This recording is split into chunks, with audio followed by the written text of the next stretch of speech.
Okay, then. Well, let's just begin with some introductions. We already sort of heard everyone, but if people could simply go around, say their name, and maybe a quick identification so we can pair up a name with a voice. And let's just start off with Michael Williamson. Hi, this is Michael Williamson, live from Reading, Pennsylvania, and I'm ready to meet my fellow photographers and participants. And Ben Roberts. Hi there, this is Ben Roberts. I'm a photographer from London, the United Kingdom. Looking forward to being involved. David Wells. Hi, this is David Wells from San Luis Obispo, California, though I'm based in Providence, Rhode Island. I'm in California also working on some foreclosure photography. Andrew Lichtenstein. Hi, this is Andrew Lichtenstein. I'm a photographer in New York City, and I'm in the Catskills right now parenting. Not Ida. Lorette? Hi, I'm Lorette Steinberg, and I'm a photographer, and I also teach photography at Rochester Institute of Technology. And I'm in Rochester, where it's not snowing yet. And I'm Tony Splaw, although I'm assuming you're not talking yet. Yeah, we may have lost Tony. Ida's still working the back channel on that to see if we can get Tony on. I think I might just do a little introduction here, and then we can get rolling. Go for it. Welcome, everyone. This is Michael Shaw. I'm the publisher of BagNews. This is our 11th salon dating back to 2008. We've covered subjects from the death of bin Laden to the coverage of the Haiti earthquake to the Gulf oil spill.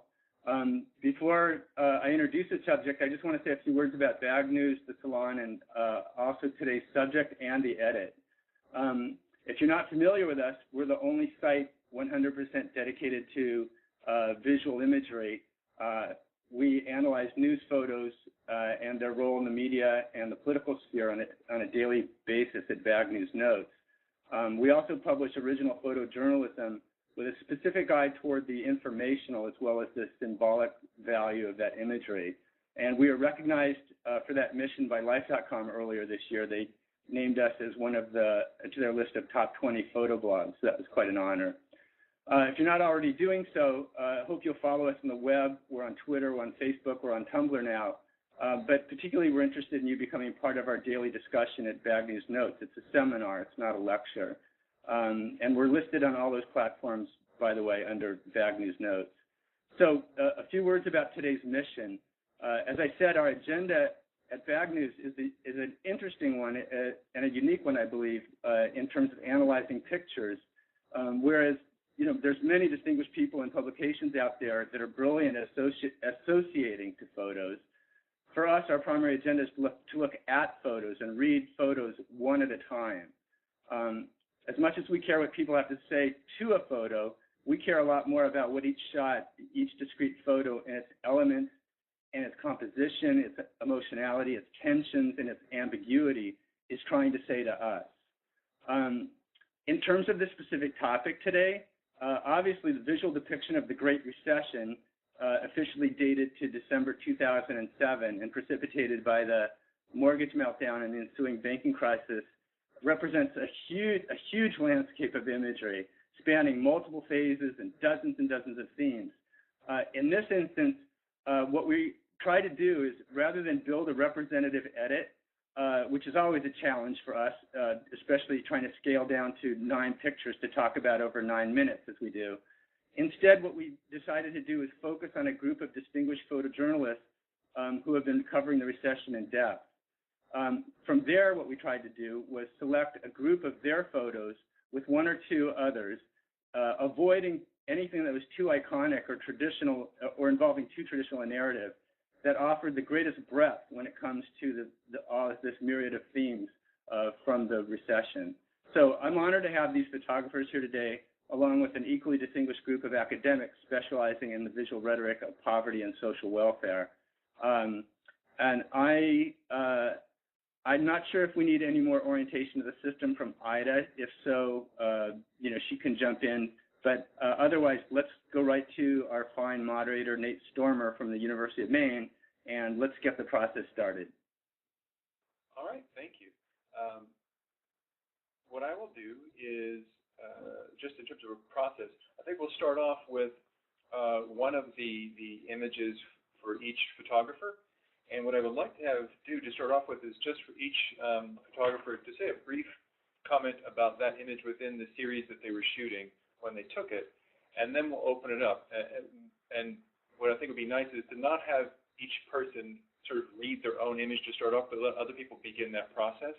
Instead of framing how to read it, we'll sort of open it from the audience, so to speak, and move through each photographer that we have, give each person a chance that way. And then with the remaining images, I think we might move around a little bit more depending on where the conversation is. I did want to say just one quick note about my own interest in this is I grew up sort of lower working class, and my father fell ill, and this is back in the 70s, and we fell right into public assistance and a lot of difficulties for many years, and many of my family still live in poverty. And I'm really sort of overwhelmed with how difficult it is to see the recession. As Michael said, it covers a lot of time, a lot of space, a lot of different conditions, but something that affects so many people still being essentially invisible for me is a very powerful problem. And so that's just my own sort of interest in it. Not that that should color anyone's particular response, but I think a lot of these images speak to, in my view, the invisibility of something that is so ever-present. So to start off with, why don't we go to the first slide? I'll put it up, and then we'll get a short introduction from you. Okay, so I've been making work since 2007 on the effects of the economic crisis in Spain on the physical and social landscapes. This photograph was made in September 2007 on the outskirts of Granada. Spain has had a huge economic boom throughout the kind of late 1990s and into the early kind of 2000s, which was followed by a kind of catastrophic collapse in the economy. This has been kind of realized in a huge excess of housing, almost 3 to 4 million empty homes, and also really devastating unemployment rates. So in places like Granada, there's unemployment, especially from the age of like 18 to 25, of up to 50%. So this photograph is a housing estate on the outskirts of Granada, which had been completed about 6 months before I took the photograph, and yeah, this is the image that's kind of become quite representative of the body of work that I've compiled. Thank you very much. What do people think of this image? I think that most of us, we're accustomed to seeing places that used to already be used or lived in, or, where businesses were. And one of the things we're starting to see now, and certainly we've even had that here in Rochester, where there are new enterprises being built. I mean, that are never going to be filled because everything tanked. So it's a new kind of image. It's a new kind of subject that we're still learning what it means, what it actually represents. If I can feed off of that, I agree with Laurette. My next thought would be that it's also got some interesting formal qualities, which on the one hand are almost aesthetically enticing, and at the same time the subject matter and also the issues it raised kind of almost go counter to the formal nature of the image. I find the lack of people, the sort of no cars, no children, sort of bleak symmetry, and the fact that the roadway has still got building dust and, the sort of panada of workmen that just seem to have left the whole place in the state it's in. It's the same in Ireland and in other places. Like there are states in Ireland where they've sold one house and there's 30 or 40, maybe 50 or 100 other houses empty. I think we're used to looking at what used to be now being abandoned, and we have a nostalgia, a sadness, a sense of loss. And what we're looking at here is actually a loss of the thing that was anticipated, expected, and that ordinarily would have meant future. Yeah, there is a sense that the future's just been cut off. The sort of momentum of development and progress has hit a brick wall. I think that's sort of interesting about this notion where you were saying, somebody, Lorette, that this could be seen as opportunity. Like, look, shouldn't you be buying one of these? It's a new neighborhood. Or, it's sort of in that same moment of from a different point in time, could be seen like this is a space to live in that needs to be lived in, as opposed to one that cannot be lived in, or is abandoned, or is too much, or excessive. I almost wonder, since this is such a new thing for us to encounter, we're all still learning what this means. When we see a place like this, I'd love to see a whole series of the places that will never be that we thought were going to be the future. That's a great idea. Can I just say something? I think some of the complexities about the Spanish housing system are they're really, someone mentioned before about, this is like, why do people move in here? I mean, the house prices in Spain just exploded from 1985 onwards. So you're kind of stuck in this catch-22 where you have all these new homes, but no one can afford to move into them. You've got people graduating with architecture degrees from the University of Granada who are working for €5 or €6 an hour as interns at architecture firms, and they're fighting for those positions, and no one's getting them. I don't see, this is repeated in Greece, it's repeated in Portugal. I've not been to Italy, but maybe there's kind of some similar stuff going on there. Where do you go from here? Where do you go? I also wonder, too, relative to that, is that we're supposed to want this. It's sort of built on the aspiration that we're supposed to want this, which, of course, it is completely dislocated or separate from people's reality and what they can do and what they can live. It's quite jarring. I think Jim Cathcart brought up a really good point where he talks about a place that would not be much fun to inhabit.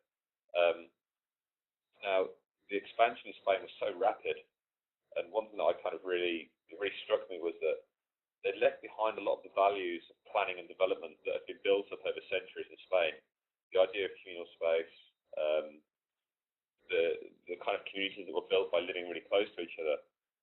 I almost feel like there's been an export of this value of, I don't know whether it's American or whether it's kind of British, but an export of this idea that you must have your own space and no one else can be in it, which didn't really exist in Spain before this expansion in the housing industry. Interesting. Actually, I think David's photo next to Ben's is a nice association, because here we have a different sense of emptiness. So I'll put the caption up, but if, David, you'd like to talk a little bit about this series that this image is in. The project is actually called Foreclosed Dreams, and I'm playing off the idea that a home is the American dream, and it goes well with what people are mentioning today. This is a house in South Central Los Angeles.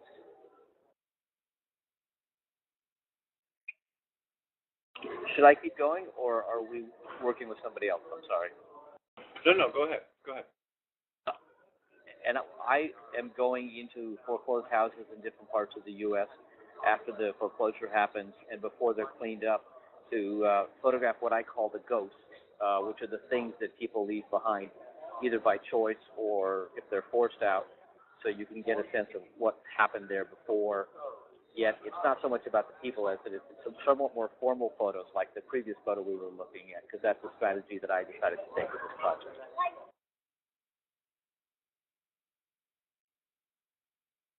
That's really interesting, because you're looking at the space after it's been unoccupied or ceased to be occupied versus the sort of never to be occupied that we were just looking at. I agree. I mean, that's one of the interesting things to come after the last photo is that these are the places that are occupied. And I'm approaching it somewhat similar in terms of the formal issues of the photography.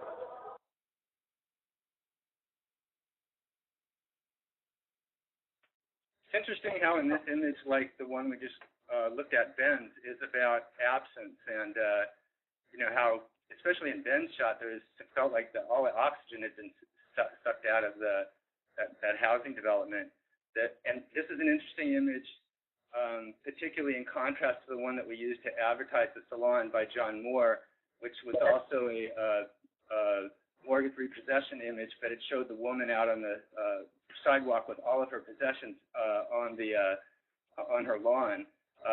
Here you almost fill in with your mind, all of the objects that have been removed from this, very domestic, very personal space. And I find this pretty haunting, actually. Thank you. That exact idea that you alluded to, the idea of filling it in from your own experience and your own idea about home, was my goal. I think also one similarity to these last two photos is in terms of the formal qualities, is really strong color contrasts.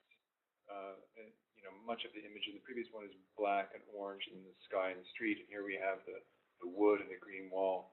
And I'm wondering if that kind of visual starkness, along with the emptiness, really reinforces a kind of sense of deprivation.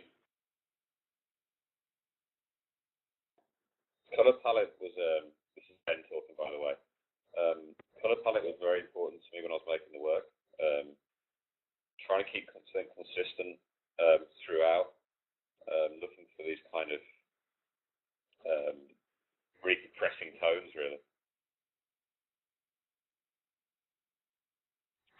It's a little harder for me to connect with this one emotionally because it is so abstracted. It's so removed from human beings, possibly because of the formal qualities.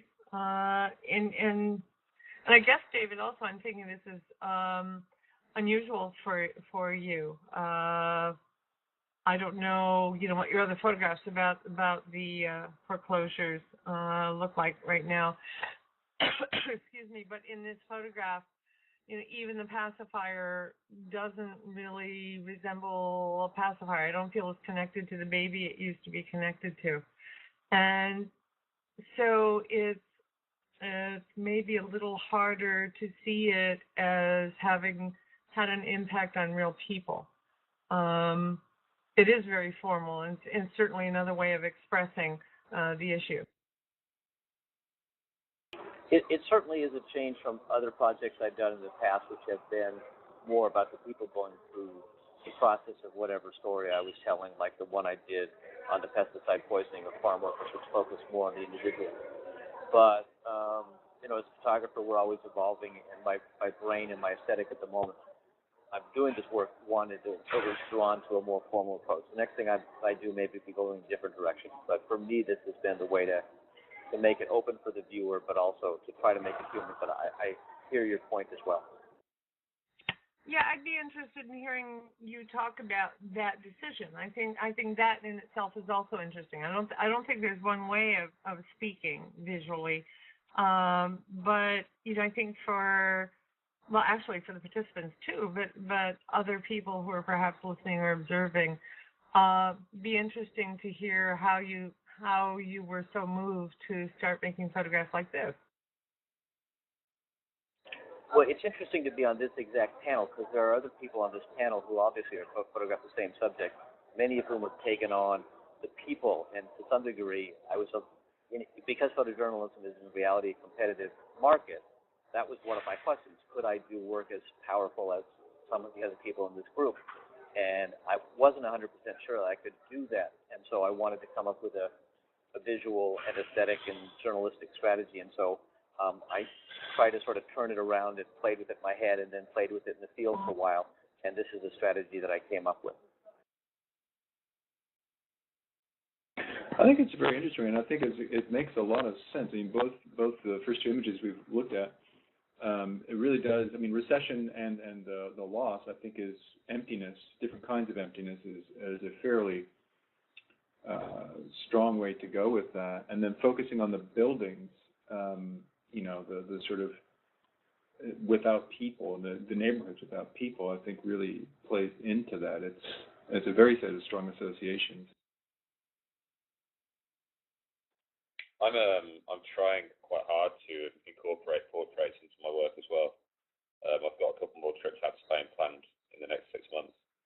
I think for me, it's definitely important to include people in the images, especially young Spanish people, simply because of the kind of political movements that have started to arise over the last 6 months.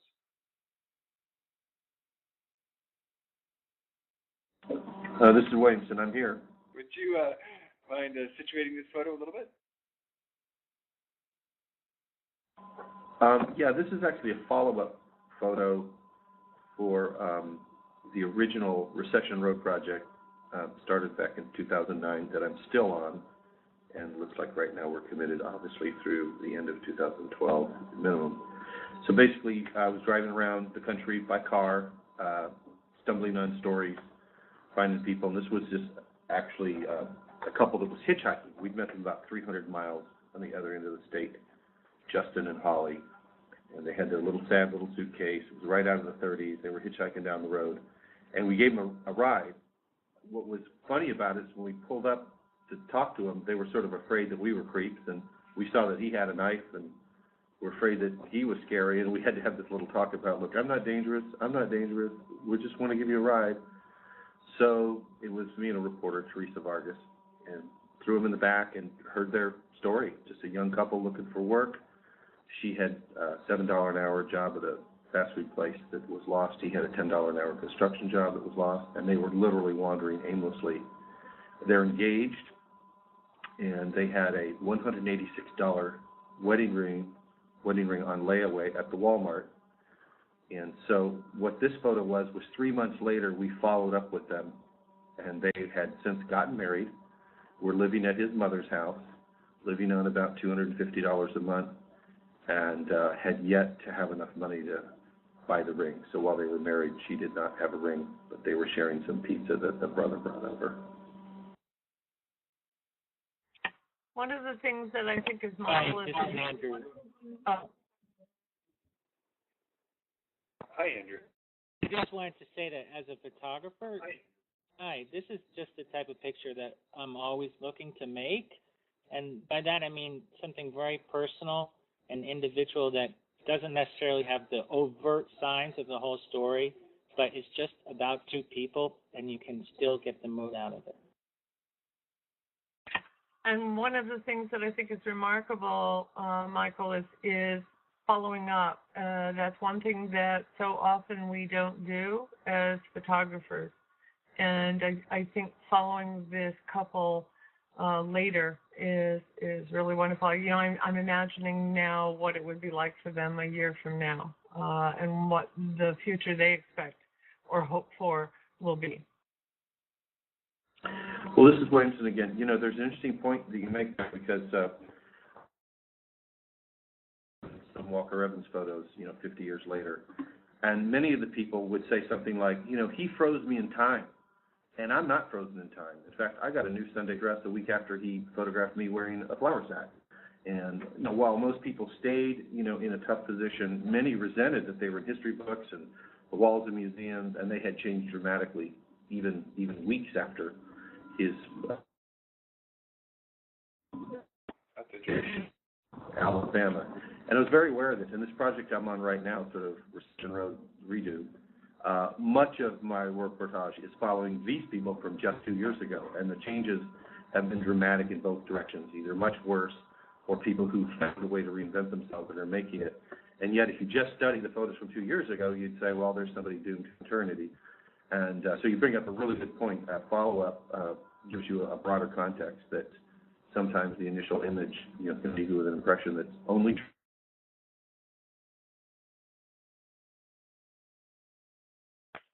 Yeah, I really agree with what Ben is saying and Andrew, and I really felt like leading off the edit actually with this image, because not only because of how positive it is, but just also I think it really talks about resilience and hardiness, and it is very easy to stereotype people and show people as despondent from the recession, but this went a different direction, and to the extent that you see the pile of letters there, and we can imagine that, there's all kinds of bad news and distress coming out of those, those envelopes. But, not just the hardiness and the spirit and the resilience, okay, if we have to live on pizza, but also, I think also the fact you see a little bit of her underwear there, there's a real kind of a sensuality and sexuality to this picture, both, which I think also drives home that kind of spirit and resilience. Nathan may be able to address this too, but I too spent. Well, that's a soup. Go ahead, Laura. Well, my take on the photograph is not necessarily that it's an optimistic, uplifting one, but I realize that people who grew up middle class often take this as an entirely reassuring image. Anybody growing up poor, which, I didn't know that about you, Nathan, but certainly I have as well. One of the things that I fought all of my life is that people don't understand that while some people are living in really dire circumstances, they're still human beings trying to make their life, and they still know how to love, they still know how to laugh. We tend to trivialize things and say it's either bad or good, or it's hopeless, or, oh, it's hopeful and now I don't have to worry anymore. And so I think, one of the things that this photograph says is that it's more complicated than that. And it's also interesting to hear how different people read the photograph depending upon the background that they bring to it. Someone else was going to jump in there. I didn't hear who that was. If I can jump in? Please. Actually, this is Williamson again. I was going to do a little follow-up. I really... this is Williamson. Should I stop? Yeah, go ahead, Michael. And then I think, was it Andrew is the person who's going to come in? David. Sorry. Yeah, what my follow-up was, these comments are really dead on because one of the things the reporter asked was, you think this is a bad time to get married, depth of depression, no jobs. And they said, no, it actually accelerated our wedding plans because that's all we have right now is each other. And we feel we're stronger with each other. They didn't want to live together unmarried. So there was even kind of an ethos involved. And it was very simple. Love will endure. I mean, they had great-grandparents who survived the Depression. They know that love goes on. We're going to endure. They figure they're going to wait it out. And so it is. It doesn't speak directly to jobs, no jobs, whatever. It addresses people do alter their lives because they know they're in a situation that's not going to change soon. But the comfort, the thing they could control, was they loved each other, wanted to be married, and we're going to make the best of this tough situation, but as a couple. So the recession actually, accelerated their relationship in a way, and that was kind of the point of the story. The whole essay shows them, looking at rings and, meeting with mom, and in general, they're not going to go with us so long. They're going to go with it as a couple. David. I don't want to come off as the guy who's obsessed with the formal nature of the photograph, but one of the great things about this is the skin and the color and all of the elements that make it incredibly human about these particular real live people. And I think that's an important part that contributes to the image as well. I agree, and I was actually thinking that, in the current glut of home remake shows, I mean, just the kitchen they're standing in, it's got, Formica cabinet, inexpensive woodwork, what might seem like a pile of bills you would imagine sitting next to them. There's so many things that signify a certain position in society, and that is, as Lorette was sort of saying, associated with presumably unhappiness, and yet they're happy despite that. So it's both conflicted, but also I think it reads very, very easily. Hi, everyone. This is Kara. Hi, Kara. Welcome. Sorry for joining the conversation late. I just wanted to follow up on that point about the kitchen that David just made. If you follow her right arm, which is extended down on the counter, the top drawer has a handle that's askew. A screw has fallen off. All the other handles on the section below are horizontal, and that one's vertical. And to me, that's kind of just this telling detail that gets at some of what we've all been talking about, this idea that they're happy, they're focused on each other, they're together, they're living their life as best they can right now. And there's this whole, other world that everybody is just trying to hold together somehow. As things fall apart around us.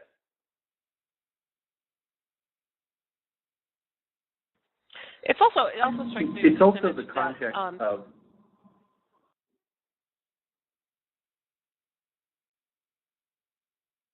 Somebody go. Go ahead. Well, I was just going to say this might have come up earlier in the conversation, but the fact that these folks are young, we tend to talk a lot about children or families, which we assume are older parents, but this is a single couple, and as Michael referenced, that image in the 1930s of two people heading out because they had nowhere else to go is really a poignant one. Well, you guys are very observant on the context of the picture because, journalists and academics and other pundits, they use all these generic terms like, they're working class people, they're regular folks, they're people in the middle. No, these poor people, let's just cut to the chase. They're poor people, but they still have this kind of dignity. I remember when we specifically said, is there going to be room at your mom's place? It's like, oh, yeah, no, she's got a double wide. We got plenty of room for us. It's not a problem. So this is actually in a mobile home. And they're just like, she's got room, she's hardly going to charge us anything. But again, right down to the missing handle and the way they're dressed, that's just your classic all-American, East Tennessee, young people, living the normal life, but the bottom line is, they think they're kind of regular and middle class. It's the world that would designate them officially poor. They know that's sort of true, but their standards are so low as to what they need to survive, they wouldn't. I think Justin said it best. He had the great line. He said, we're broke, but we're not poor. Poor is like you're just screwed and it's hopeless. We're broke is just like a bad stretch. You got to wait out. And so that's their mindset, that even within the vernacular, there's kind of some hope there. Shaw here, question for Williamson. Was the guy actually laughing?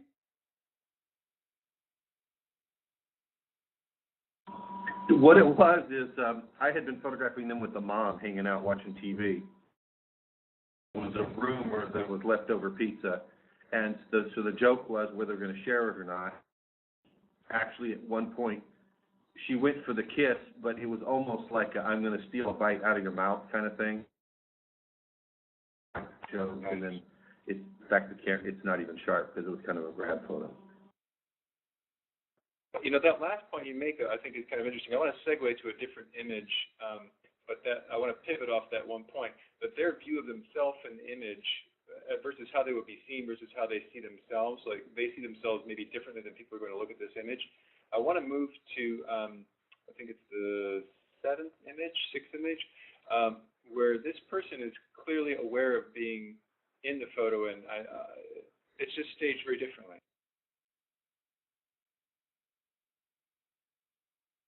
We don't have this photographer with us, so I would just, people can enter into it in terms of just really getting images of people. I'll put the capture in a minute, but essentially this man was arrested, got himself arrested so that he could get medical care.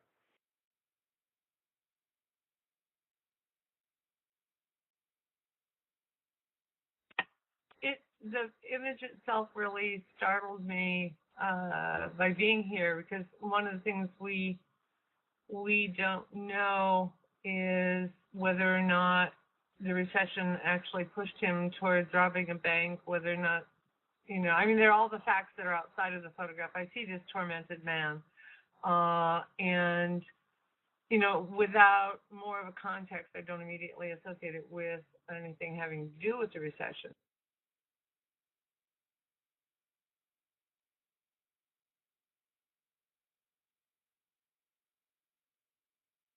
I basically agree with Laurette. It's a compelling photograph, and powerful face, but I do wonder about the context. Though, on the other hand, if you're watching it in the context of everything we've seen within this dialogue, I think it kind of becomes very interesting because it's also human in a way that this earlier Michael Williamson's photograph was, in terms of being about a human experience. A couple of people. I think it shows the ultimate desperation. Yeah, and a couple of people have been typing in that they said they're not sure how to feel about the photograph, but they wonder if he's crazy. Somebody suggested he looks a little bit like Charlie Manson, so that's sort of the visual language we bring to this photograph. But to David's point, in the context of the other photographs, we're reminded about how the other photographs help us to understand this one in a particular way.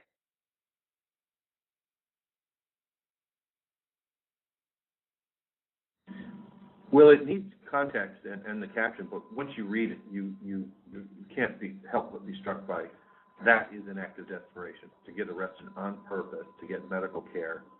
I mean, boom, definitely a photo that, holds its own, just as like, wow, this is crazy what's going on here. But man, when I hear that caption, that's a mind blower, because that's the depth to which people have to go.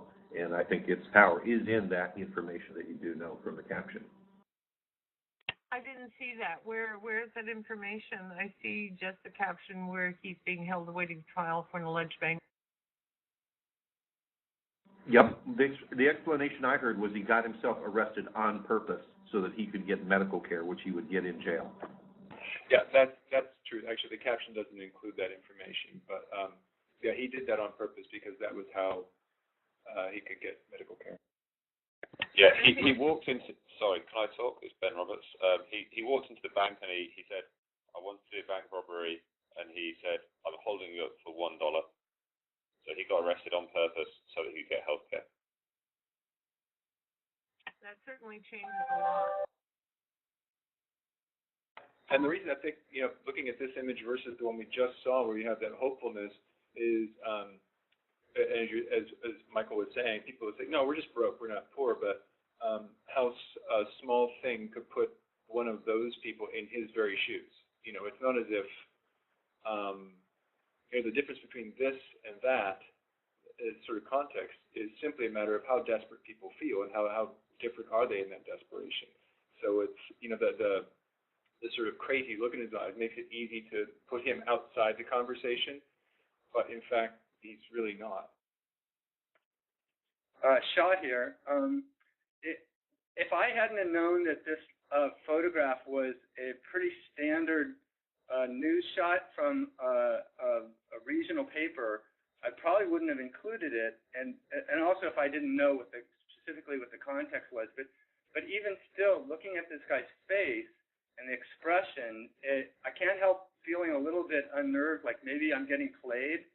I'm getting played here. But and I don't know, maybe actually I am and we are, but if so, it could be that after the guy's got himself into jail so he can get medical care, maybe he's also playing with us a little bit in terms of how we can read his expression, because on one hand, yes, it seems like craziness, and is he been victimized by the recession, but also is he kind of victimizing us or playing with our heads to kind of get through that whatever that glaze we all kind of walk around in, so that we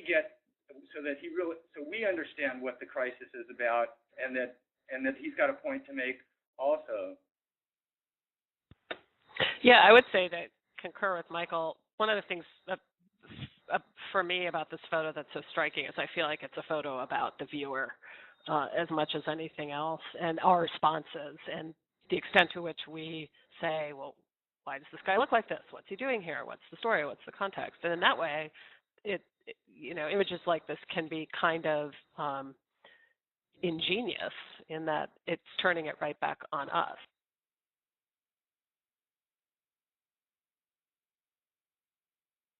Yeah, it does really raise the question, who's really sick here, him or us?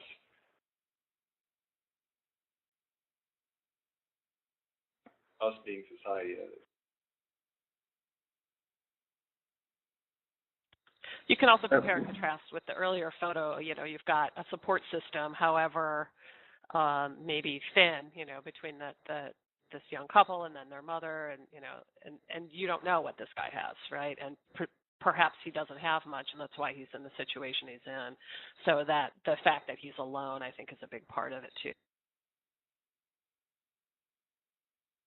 Also, sticking with some of the conversation about formal qualities, just the lines in the brick and the kind of narrow, I mean, he's sort of being thrown at us visually, and so that makes his expression all the more powerful. If he's not in that narrow hallway with all those lines and the whiteness of it, I mean, it's easily translatable to a mental institution, not a jail. I mean, there's a lot about that image that's just extremely effective for being so simple. It is simple, but it's got some nice qualities. And if you actually think about this one in comparison to Migrant Mother, the Dorothea Lange one that's become iconic of the Recession, in some ways they can kind of talk to each other about how this is the contemporary update. Obviously, it's different body language and gender and all that. But this one's more directly at the viewer, and that one where she's looking off into space may tell you something about that recession and that depression and this recession.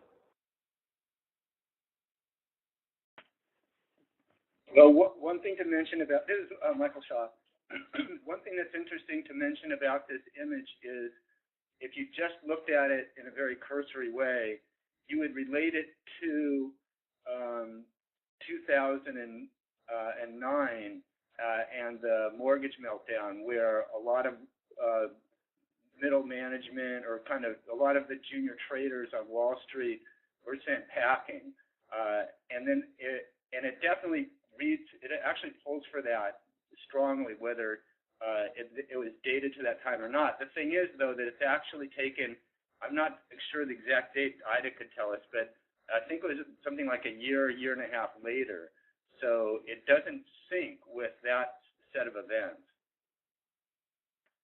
I'm just really drawn to the top right of this image.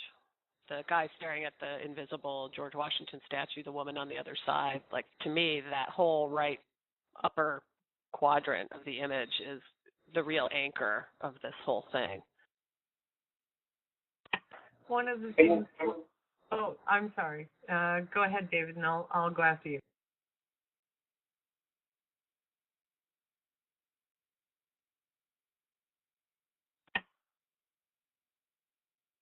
David, you were going to say something?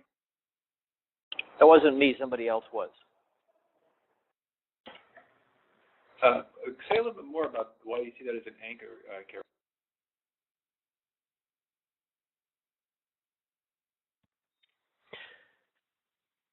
I think the guy with the box, you know, is looking over at the statement about George Washington. This is where he took the oath as first president of the United States of America. So he's reading the language, and above that, you have, I don't know who this is, right? Tourist, worker, somebody, you know, looking up, right? Attempting to apprehend what I presume is some sort of iconic statue. It looks like it's a statue of Washington from what the base says. So to me, it's just the eye, the movement of the guy on the left, the fact that he's blurry, the fact that he is walking, you know, with his box. Eventually he will pass and essentially cover, you know, that statement about the first iconic American, and that to me is really, really compelling. I can pick up on that as well. I mean, what struck me is the relationship first between, and the way my eye traveled through this frame, is the man carrying the box and passing the site where our first president took his oath.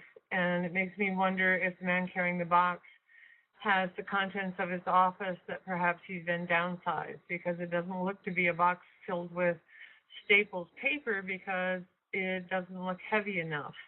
And so then I start looking around at the other figures, what each of them might represent, and the text there about where our first president stood to take his oath comes back to, could he have predicted this as the state of affairs now? You know, and the man playing the flute, who looks pretty much like he's decided not to participate in the other things that people are participating in that are now failing.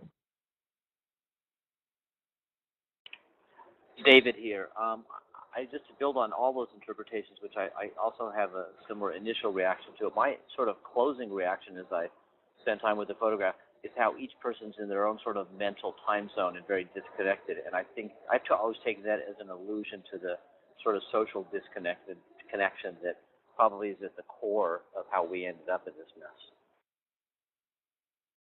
A quick little process comment. Bennett's suggestion, I agree. If people would use the little hand function to mark, put a hand up, that way we can maybe create a little smoother flow in our conversation. It's right underneath the names in the window. You can see the little hand. If you click that, it'll put an icon for putting your hand up, raising your hand. Sorry to interrupt.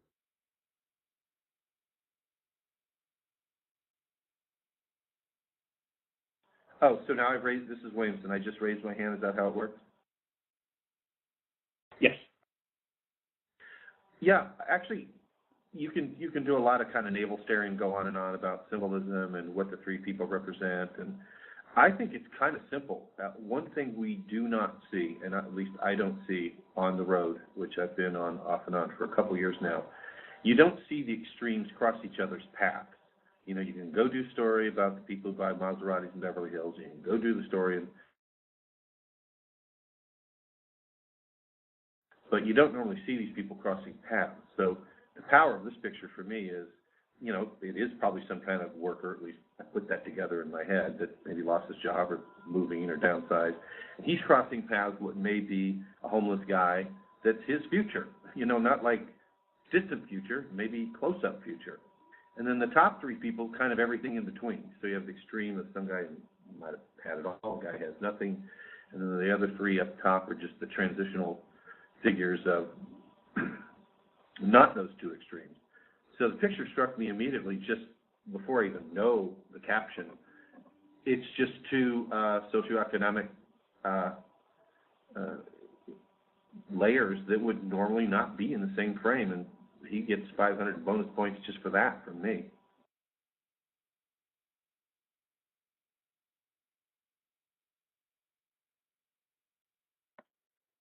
I'm not sure if it's completely obvious, this is Michael, that the people situate this photo geographically, that Federal Hall basically is catty-corner to the New York Stock Exchange, so the guy who's looking up at the statue, if he looked down and just a little bit slightly to his right, he'd be looking at the entrance to the stock exchange.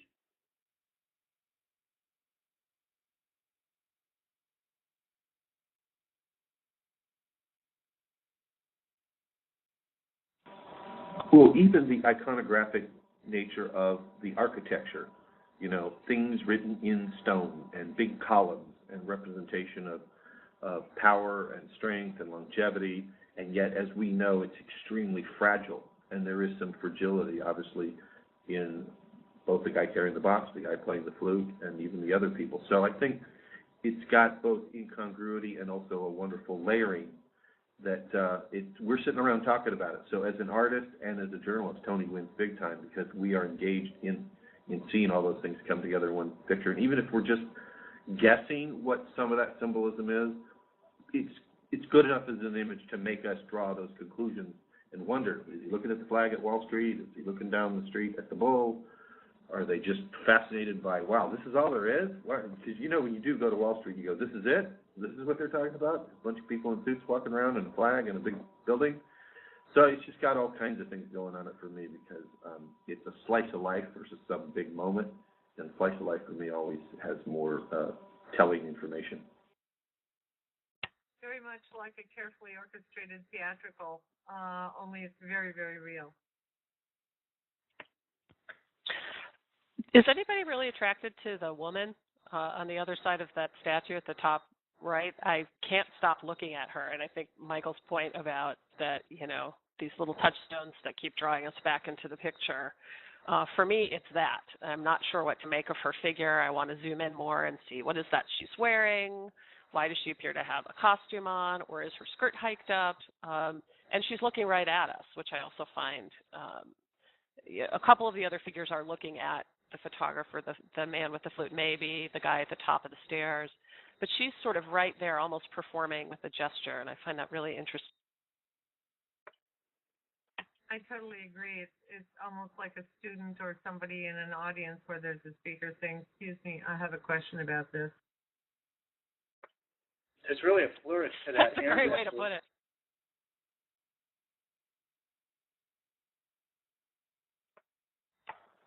She's also the only one who's looking out, really. I mean, she's looking out as us. She's trying, as the viewer, she's addressing us. Everyone else is doing something within the frame. Maybe that's it.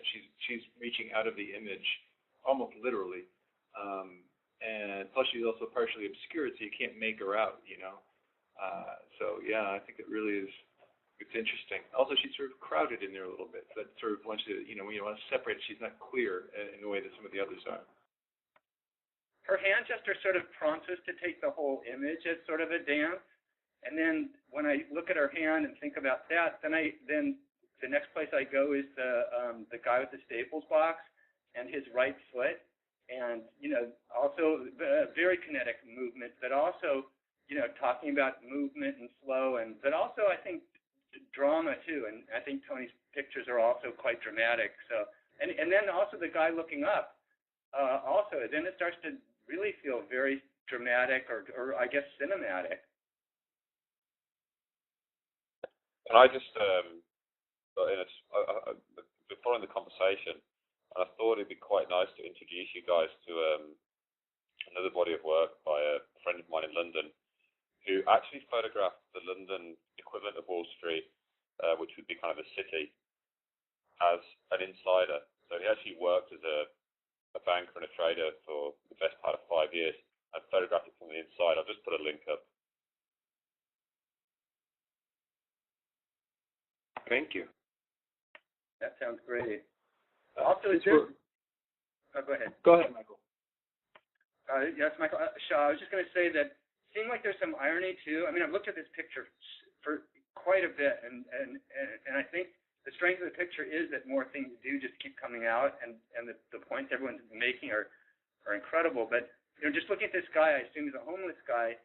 Then I start thinking about the missing George Washington as opposed to the homeless guy with a flute, and then I jump from there to Fife and 1776 and patriotism, and I don't know. I think there's quite a twist of irony there, just in terms of him playing that instrument.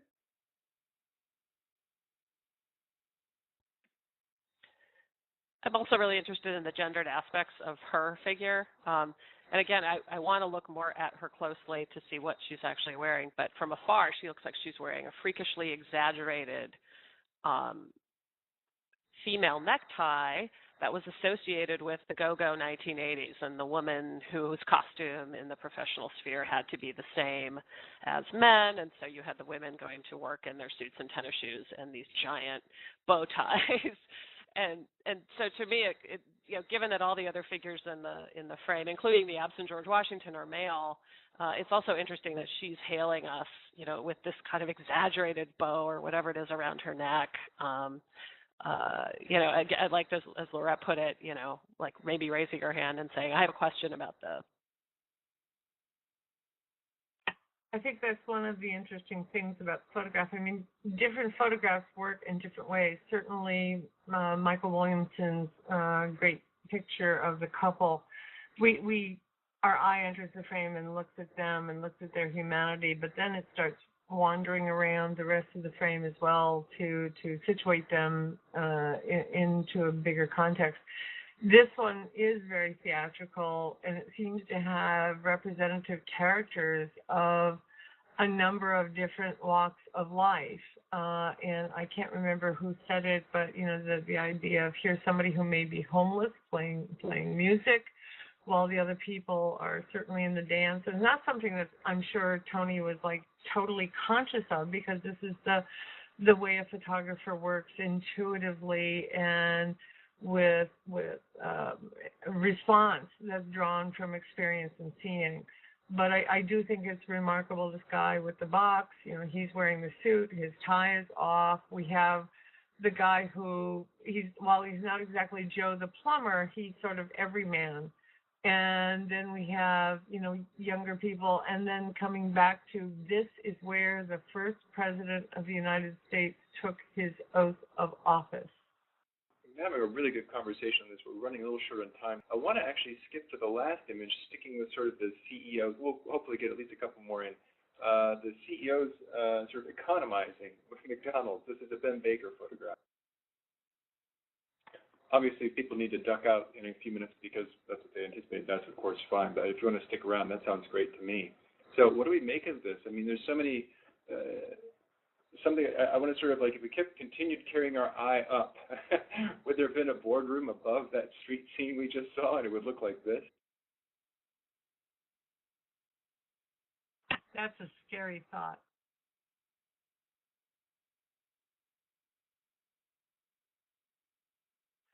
Can anybody talk? Go ahead. So this is a photo illustration, just to be clear? No, it's not. It's a photo of the board of directors of McDonald's, and I think they were trying to be funny and sort of empathetic as well in terms of closing the gap between what we would call today the 1% and the 99%. But the caption is right there in the text box. Yeah, this is Williamson. Yeah, that caption, that picture are what I'm really seeing. This is the creepiest photo I've seen in years, because the whole point of the haves and have-nots is often the haves are so disconnected, and the idea that this would be funny and cute and we would be connecting with the regular people with the dollar menu, and they wouldn't see that imagery or symbolism would almost be rubbing in the face or a slap in the face, that they couldn't see that, is more informative than anything else. I'm actually falling off my chair. This picture is worth 100 million words. Yeah, I'm still here. Did you have something you wanted to add on that? I think I should have taken my hand off. Apologies. That's just fine.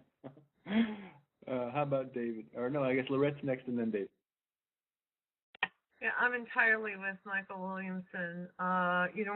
Because of the lighting, because of the use of color, I thought this was totally staged, and I didn't know for certain that these were indeed McDonald's executives, but the so fakey smile photographs, Happy Meal, Happy Meal, Happy Meal.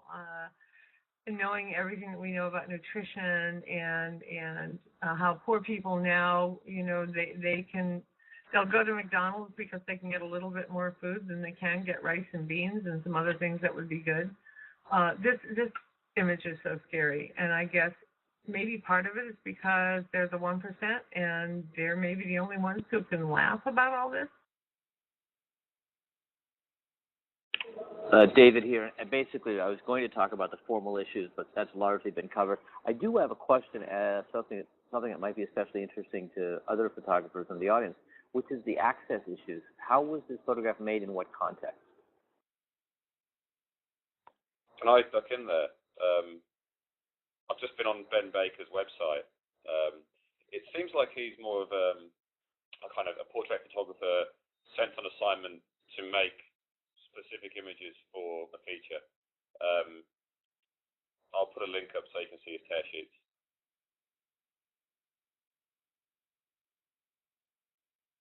So it's kind of less photojournalistic, more kind of, here's a person, photograph them. Yeah, just briefly, I don't know the complete answer to that question, but as I saw it and took it, I think it's more maybe even a studio shot for the McDonald's annual report. So, I mean, to the extent that the other images, or most images we're looking at, are photojournalism, maybe this was a little bit of a unfair to throw this in the mix, but still, and it's really important to understand the different context in which it was taken and promoted. But I still felt they couldn't leave it off the table. You could write a dissertation on consumption. I struggled. Go ahead. Was that Andrew?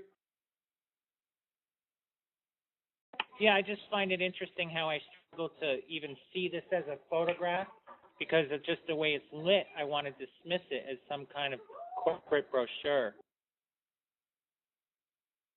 Yeah, I think that's really interesting too, because it's this sense of what we've been seeing are up until now are although in some cases, such as with the Goff photograph about the person getting himself arrested, it almost seems staged.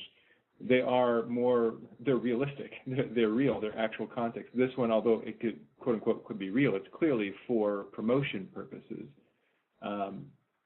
and yet it's it's shocking.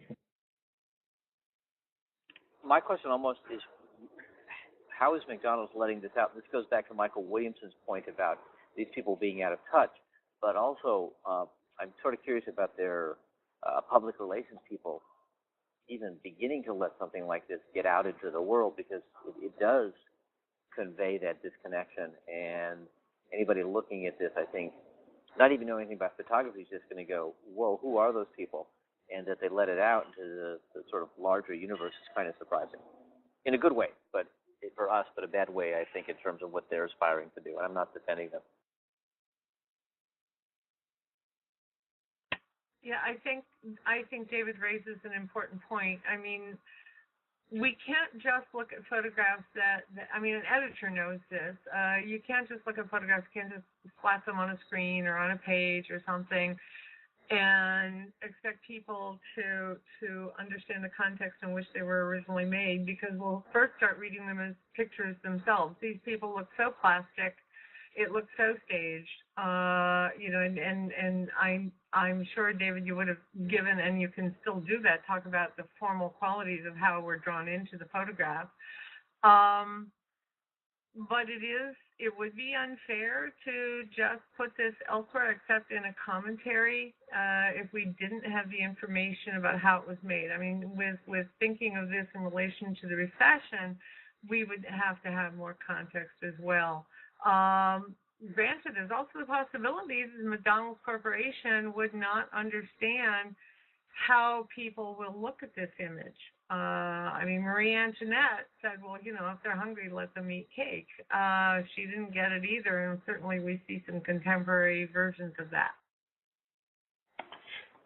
I think, too, just putting this in dialogue with Michael Williamson's photograph with the pizza, holding the pizza, is food is such a critical way of seeing poverty or understanding what kinds of food are people eating. And in Michael's photograph, it's clearly a choice that makes sense in that context. Plus, I love pizza anyway, but just besides, in terms of the price of it. But here, there's something really degrading, I think, in a way. This is sort of done as being in sympathy, but it ends up being an insult. I mean, just from their suits alone, you can see they prefer high-end sushi to what they actually market and sell. Yeah, Nate, on that point, the fourth guy in on the left who's doing kind of the aping face with the open wide mouth, about to shove whatever the burger is into his mouth. I mean, to me, yeah, they're all pretending to eat for the most part, except the guy in the very back seems to actually be drinking his soda. But yeah, it's a performance that in a way really is offensive to people who rely on their very cheap meals to eat. Yeah, and so I think in a way, you weren't here, Kara, for that part of it, but I sort of framed this as the way how difficult it is to see the recession, to make it visible. This is one of those images that I think actually makes it less visible, whereas the other ones are trying to bring. This is designed to do the opposite, in effect. It hides it behind a burger.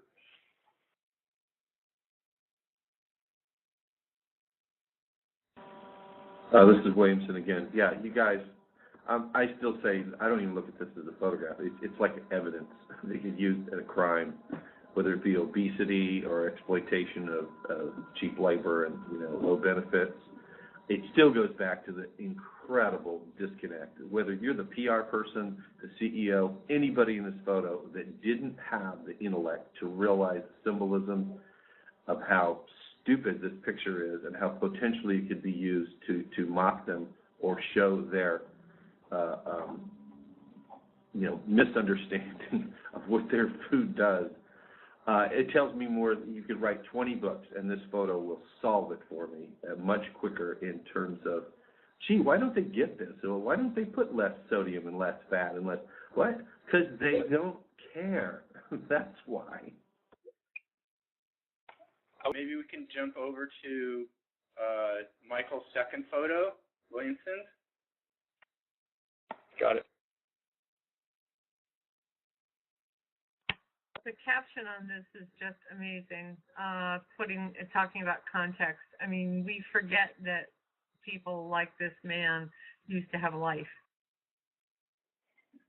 I made a point of both putting this later in the edit than Michael Williamson's first photo because, as we really elaborated pretty thoroughly, the first picture is so much about resilience and hardiness, and it's not iconic. And this image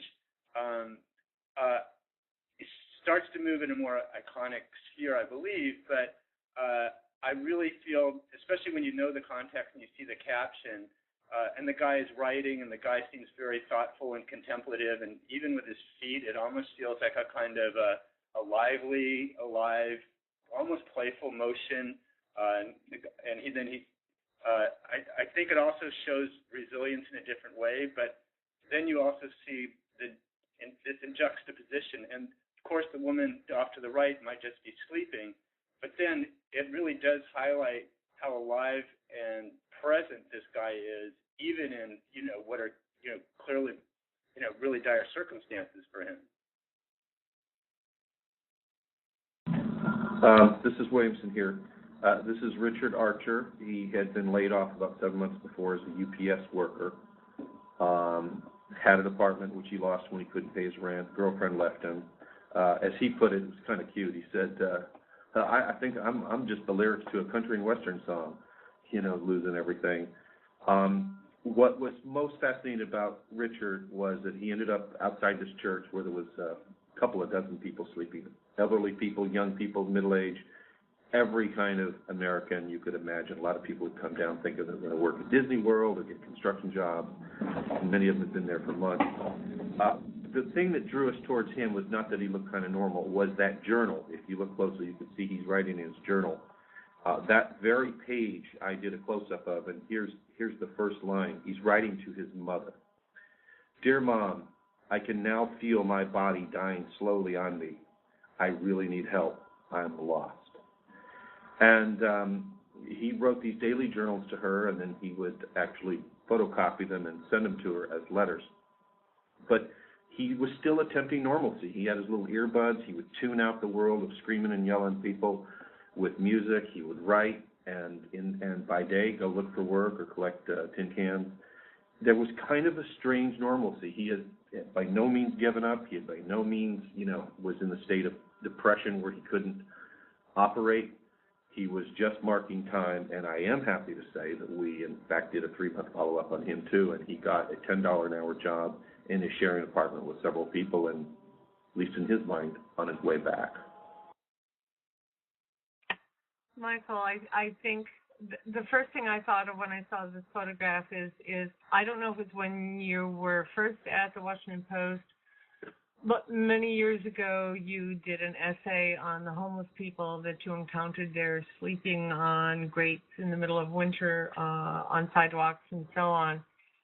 And I've used those examples before to talk about how we show homeless people or how we show the issues.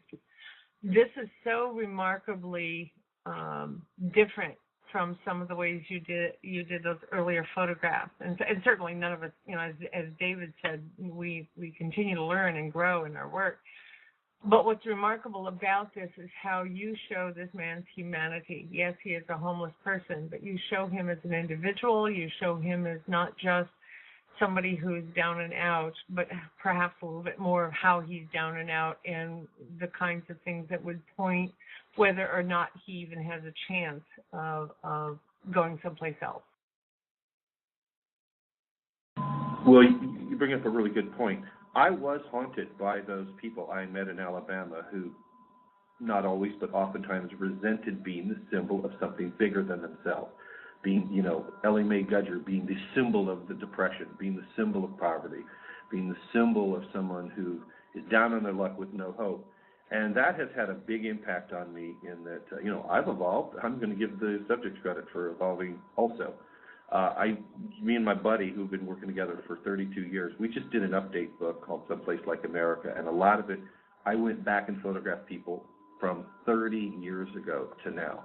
And the reason they were easy to find is I've kept touch with many of them. We exchanged Christmas cards and all that sort of stuff. Some of them aren't any better, some are worse, some are way better. But in the end, what our follow-up involved was how much people learned from what happened and do feel, just like our great-grandparents in the Depression, that they are better off from what they learned. They don't get in over their head. They don't lose their homes because they don't buy stuff they can't afford ever again. So I'm strange in that I've been doing the poverty stuff for 35 years and counting now. I still see Americans as very resilient, hopeful, hardworking people. They're not going to go in a ditch and, die and rot and give up. They're going to hang in there. And one of the ways I try to make people identify with this is show as much normalcy as I can. And you brought up a good point. My early stuff was, hey, they're just screwed. That's the story. It was unsophisticated and simplistic, where now they're the full breadth of being an American and being a citizen, writing letters to mom, listening to music, and the only difference is I don't have a job, any money, or a house. But other than that, I still like Star Wars and, American Idol. And that's the layering, more psychological than it is visual, that I try to bring these days. Ben? Yeah, I've actually just got to sign out now to get on with other stuff. I just wanted to finally make one point, just what Michael was saying about American people being very resilient. I absolutely agree with this. I spent 3 weeks in Atlanta, Georgia, and this was last summer, and I was just struck by the kind of ingenuity and the desire to work and make things happen that I saw from the vast majority of kind of struggling people in America. Thank you. David here, and I'm also going to have to sign off, but I would like to echo that and take it maybe one step further, which is that one of the things that I've been able to do when people see my work is it's a reminder of many of the things that Michael said about people should learn some of these lessons and move forward. And we as photographers, I think that's one of our jobs, to make sure the work is out there and getting people to, of course, pay attention to this, but also to think about what's next and what they can do. And then I want to thank everybody who's here, and especially the BagNews Notes people, for putting this together. We are really thrilled to host this and other conversations. We're planning one in a couple of weeks on Occupy Wall Street. So hope you'll be there. Nate, final thoughts? It's been a really, really interesting discussion. It's great to hear what people were looking for when they took their shots. I just find the whole issue of trying to capture something that, as I said at the beginning, so palpable and so widespread, and yet so very difficult to actually visualize for most people. I think that's just, as a visualizing challenge, it's extraordinary that something that affects millions of people could be so difficult to actually see. Maybe it's because we just don't see it when we do see it, such as this person. If I saw him on the street and not here, I wouldn't know. Well, hopefully that's the role of the photographer, is showing that there's more than just that first glance, allowing somebody to actually see those people. Out of all of the homeless people that I've worked with for a few years, I can tell you there are some people who fit the so-called stereotype, the people who will never join society for a variety of reasons. But there are all sorts of people like this man and some of the other people. We also don't really understand the people who are clueless, like the McDonald's figures, and I hope we'll see more of that. Excuse me. Well, I just wanted to thank David and Ben, Michael, Andrew, and Tony for giving it the shot to get in the room. I think that once we got rolling, there's some pretty interesting commentary here. Thanks so much, everybody, for joining us. Hope to see you soon.